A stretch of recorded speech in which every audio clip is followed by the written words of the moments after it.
Congressman Akin. Well, thank you. It's really a pleasure to join everybody, and it's a momentous new development of technology, allowing people all over the place to be having a little bit more Republican debate if they've not had enough already. But it is a pleasure to join you and to be able to answer a lot of questions. I would open by saying that America and that you face a choice of two futures in the upcoming election. The one we have seen many examples of is the McCaskill-Obama, and it's a course that's being charted to set us to be like Greece or some of the European countries. The economic and financial problems of our nation are unlike anything that any of us in our lifetimes have ever seen before. And there is a sharp contrast between their vision and where they're going, and I believe where many of us that are heartland traditional Americans feel we should be going. And I think of it, because I'm an engineer by training, sometimes sort of in categories of principles.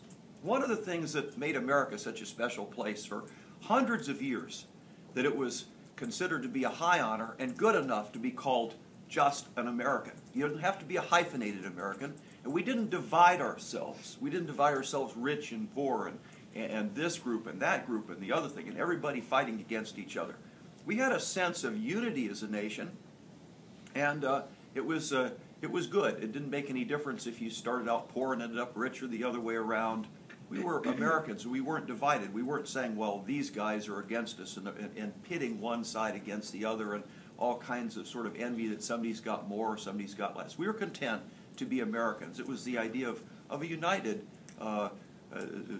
America. And I feel that we are being divided instead of working together as a team. And to some degree, Washington, D.C. contributes to that because we play a lot of political gotcha instead of just defining a problem and trying to fix it together. Another basic principle that our country was founded on was honesty. And there was a time when a couple of people would come together, look each other in the eye, shake hands, and make a deal. And that was good. You didn't need a lawyer. Didn't have to even put it on paper, because there was a basic integrity in our country.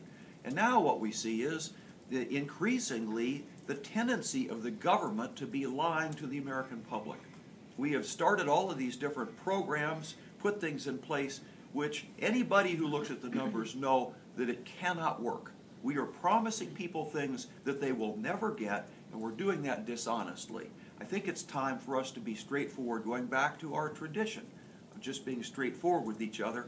Sometimes it requires a little tough love to say, wait a minute, that just won't work. And so there are a whole series of principles I think we need to turn back to, moving in the direction of freedom, and all of history should be warning us. The greatest danger to groups of people is always governments are out of control. And it seems to many of us that our government has moved from being a servant and it's becoming more and more a master, and that must be turned around. Thank you. All right.